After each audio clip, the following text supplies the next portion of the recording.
membahas kajian hadis-hadis nabawi, sabda-sabda Nabi Muhammad sallallahu alaihi wasallam, yang mana hadis tersebut sebagaimana dikatakan oleh para ulama bahwasanya hadis itu adalah aqwal wa af'alun Nabi Muhammad sallallahu alaihi wasallam, yaitu sabda-sabda ataupun perbuatan-perbuatan, sikap-sikap Nabi Muhammad sallallahu alaihi wasallam yang tujuannya adalah untuk memberikan ajaran serta petunjuk kepada seluruh umat manusia yang tidak lain adalah umat Nabi Muhammad sallallahu alaihi wasallam. Agar apa? Agar umat Nabi Muhammad sallallahu alaihi wasallam semuanya bisa mengikuti, menapak tilasi serta mencontoh keseharian kehidupan Rasulullah sallallahu alaihi wasallam dengan cara yang benar, dengan cara yang diajarkan oleh Nabi Muhammad sallallahu alaihi wasallam dan cara yang diridhai oleh Allah Subhanahu wa taala dan oleh Rasulnya sallallahu alaihi wasallam. Maka perlu diketahui bahwasanya hadis tersebut adalah termasuk salah satu pilar-pilar Islam yang paling utama.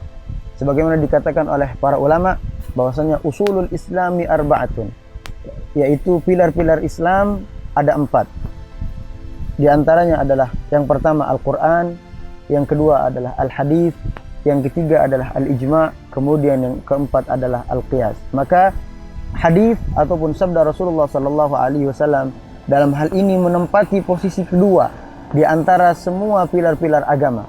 Maksudnya apa?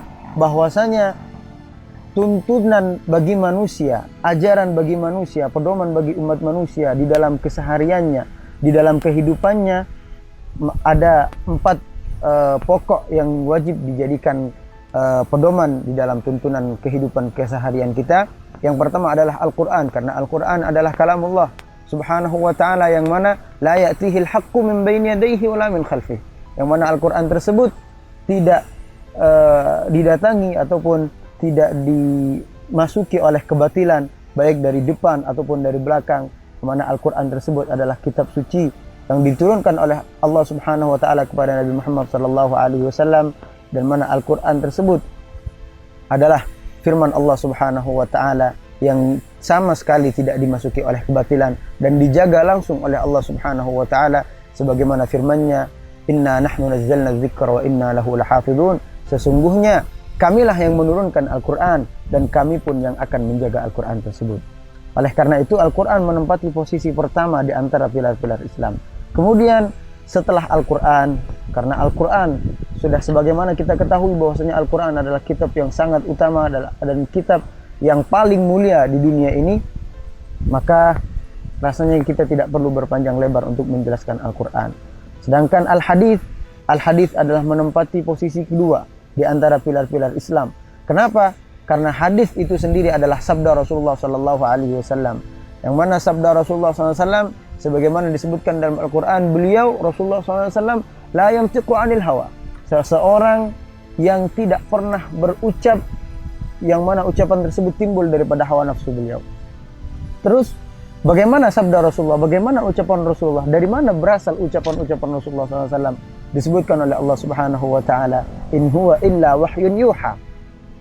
Semua sabda Rasulullah SAW adalah berdasarkan wahyu yang diturunkan oleh Allah Subhanahu wa ta'ala, yang diwahyukan oleh Allah Subhanahu wa ta'ala. Allamahu syadidul quwa, yang mana Rasulullah SAW diajarkan langsung oleh Allah Subhanahu wa ta'ala, zat yang maha perkasa lagi maha kuat. Oleh karena itu hadis menempati posisi kedua. Kenapa? Karena Rasulullah SAW adalah orang yang paling faham, orang yang paling mengerti, orang yang paling mendalami kepada firman-firman Allah Subhanahu wa ta'ala.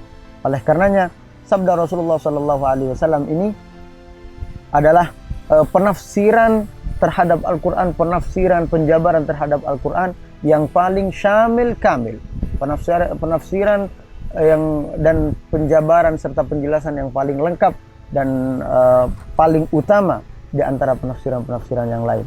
Oleh karena ini penting bagi kita sebagai umat Nabi Muhammad SAW untuk tidak melupakan dan tidak melalaikan sabda-sabda Rasulullah SAW, bahkan wajib bagi kita untuk mempelajarinya, untuk mendalaminya pula, dan agar kita bisa meneladani Rasulullah SAW di dalam apapun yang berasal dari beliau, baik itu berupa ucapan, tingkah laku, sikap, ataupun perilaku-perilaku Rasulullah Sallallahu Alaihi Wasallam di dalam keseharian beliau, di dalam beribadah, di dalam cara berkehidupan sosial, di dalam cara bermasyarakat, kita bisa meneladani dan bisa mengikuti Rasulullah Sallallahu Alaihi Wasallam.